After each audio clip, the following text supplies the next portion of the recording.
unfortunately, comes another sad occasion that obscured logic are compelled to comment on irrationally reasoned politics.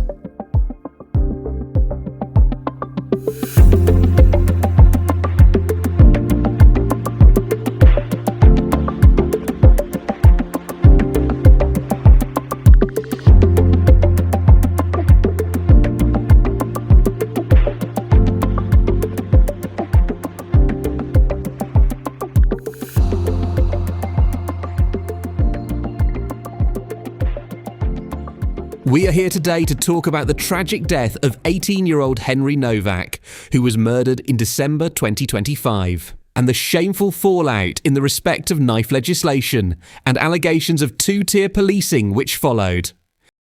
Colin Potterweegee here for Obscured Logic. We just had to comment on this story as it continues to develop.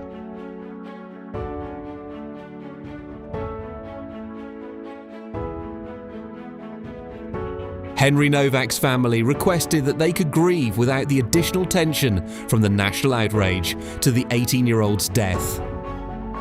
This is more than understandable. Our Prime Minister finally broke his silence after weeks of pressure from the nation expecting comment, support and reassurance from our leader. He chose not to repeat his theatrical token gesture in dramatically and insincerely taking the knee, like he did in the weeks following the death of George Floyd, a member of the ethnic minority community, as well as the communities of drugs and crime. No, 6 months have passed on this occasion, and Sir Keir Starmer drags himself into the public eye to, wait for it, express outrage at people's outrage.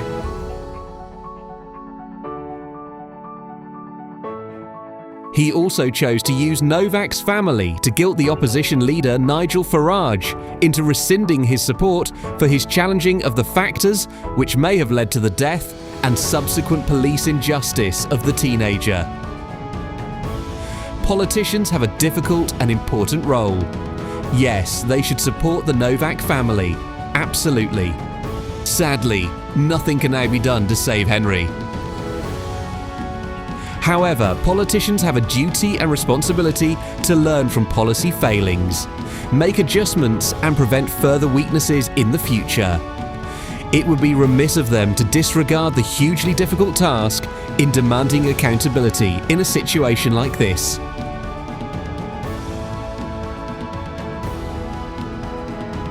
So do we have prejudice knife laws? Do we have anti-white policies?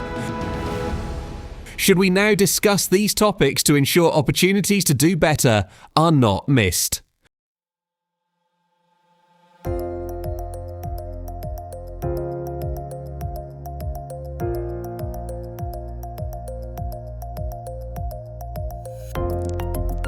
Unfortunately, we have to talk about these things. We have to be heard. And if we aren't successful, we need to make noise.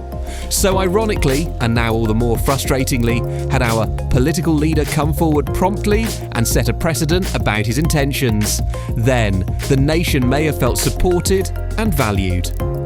It is only once his own inaction brings about a reaction that he then has something to say. What a totally illogical man. If something outrageous happens, people usually express outrage. If our own Prime Minister does not participate in any way in that outrage, either in support of it or by offering reassurance and guidance to direct us away from it, then that outrage will only ever become worse than it originally started. We may need to look at why members of certain religious groups within the UK are presently permitted to carry what is effectively a sword, and they are able to do this purely as a symbol. Many Sikhs clearly do so responsibly, and that's respected. We may not be at the stage of knee-jerk prohibitions, but we can no longer leave the matter unaltered. One painful reality is that the killer, Vikram Digwa, may not have asserted any degree of violence against Nowak had it not been for his unhindered access to a bladed article. A symbolic version of the symbol may suffice in, like many followers, carrying a keyring or imitation item.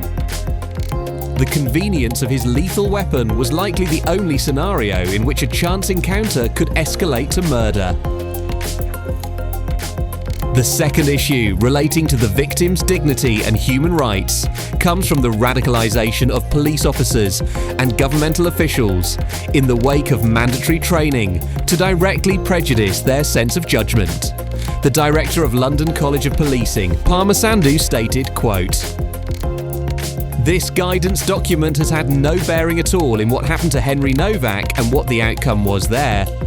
I think that was just poor policing, and those officers made a very, very serious error of judgment." The document she was referring to is the holy grail of the encouraged favouritism, which forms the backbone to the anti-Whyte message, which it promotes, either intentionally or recklessly.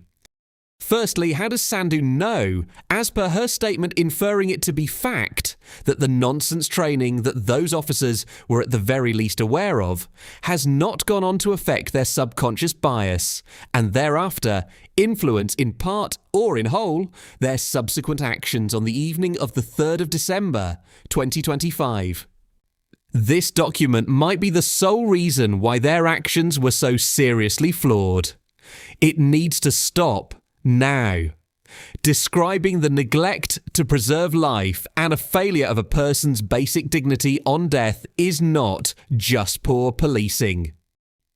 Training officers how to think is radicalisation and has no place in modern policing.